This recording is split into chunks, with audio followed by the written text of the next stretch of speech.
So even though we face the difficulties of today and tomorrow, I still have a dream. And sadly, we are once again moving away from making that dream a reality. Today, we celebrate the life of Martin Luther King Jr., who was one of the most prolific civil rights leaders in America.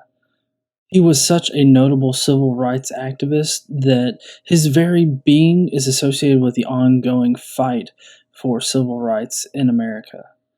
Dr. King was an advocate for the equal treatment of people, and in the 1960s American social landscape, the African American community was obviously being mistreated. A lot of the more public demonstrations occurred in my own home state of Alabama. On June 11, 1963, George C. Wallace, Alabama's governor at the time, vowed to keep institutionalized segregation forever.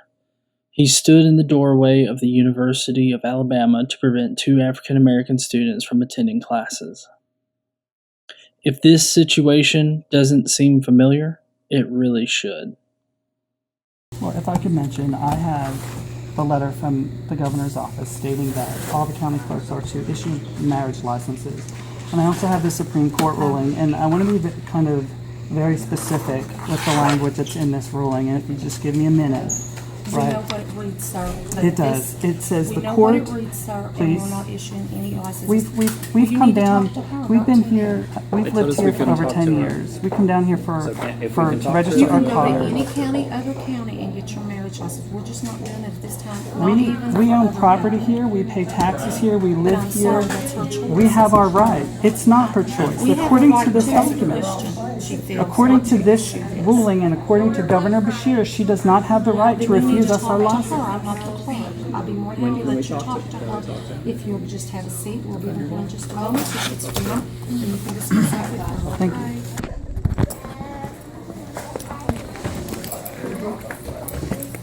Well, I'd like for you to put your phone away. Please. This is his right to have it filmed as well. It's also common courtesy to not shove it in people's faces. But it's for her protection. It's also for his rights. We'll talk right here, and you can put that away, okay? David, here. Hold it. This same injustice that was fought by King in the 60s is still being fought today by the LGBT community. The same arguments are being used to deny people the right to get married and the right to the same benefits as others. You've got to keep the white and the black separate. This is the exact injustice that MLK was fighting. That woman, Kim Davis, was praised for her actions. She had presidential hopefuls come to personally escort her from jail because she wouldn't obey the law. Today, if someone were to segregate because of race, they would suffer the wrath of not only the U.S. legal system, but of public shaming.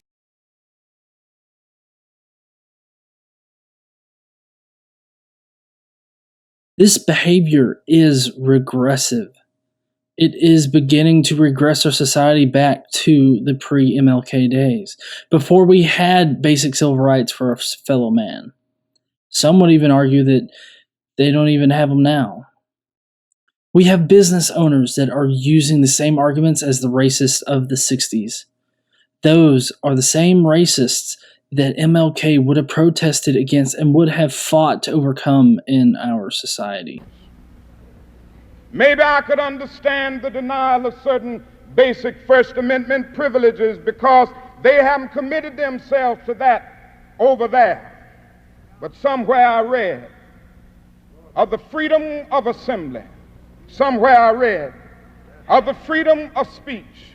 Somewhere I read of the freedom of press. Somewhere I read that the greatness of America is the right to protest for right. MLK fought for the freedom of the press. He fought for First Amendment rights. There are those that wish to limit those rights as it suits their needs. They want to shut down freedom of speech and freedom of the press. This is not what MLK was advocating for. I have a job to do. I'm documenting this for national news organization. Yes, I can.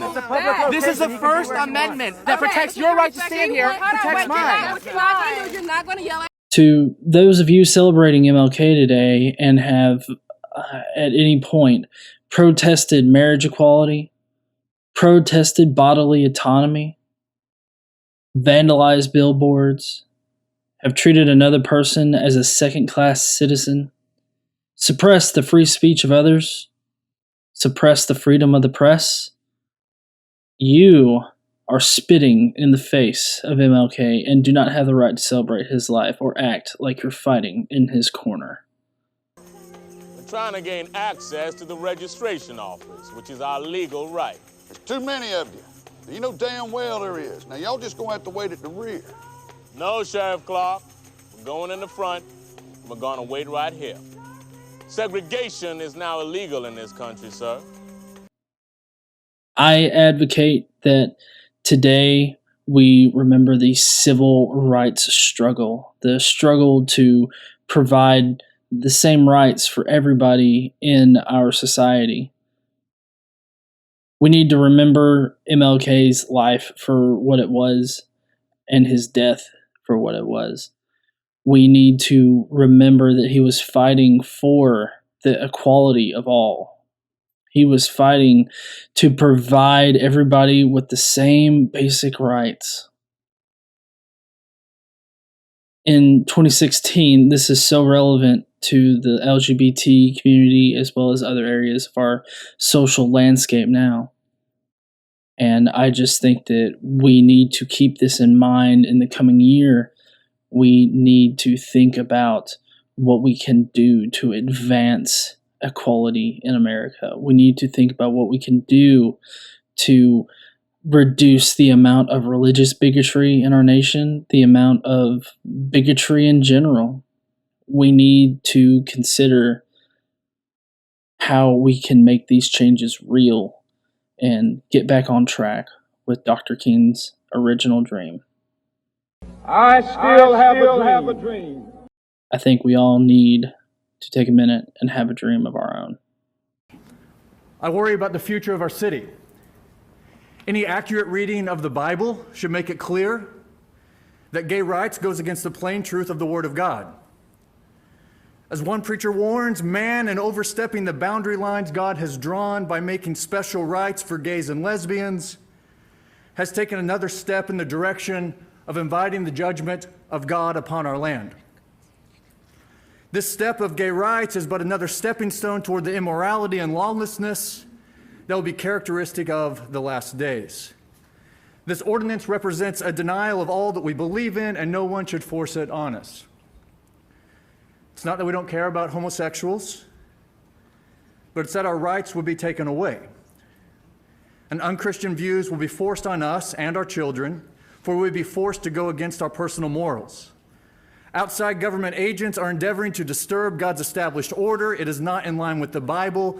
Do not let people lead you astray.